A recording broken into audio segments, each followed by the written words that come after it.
सुभगे साजीव शरदां शतं माङ्गल्यं तन्तुनानेन लोककल्याणहेतुना कंठे बध्नातु सुभगे साजीव शरदां शतं माङ्गल्यं तन्तुनानेन लोककल्याणहेतुना कंठे बध्नाति सुभगे साजीव शरदां शतं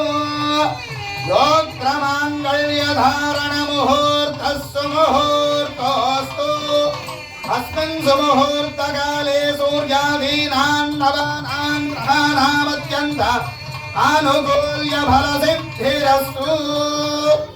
ఏడుకొండలవాడ వెంకటరమణ గోవింద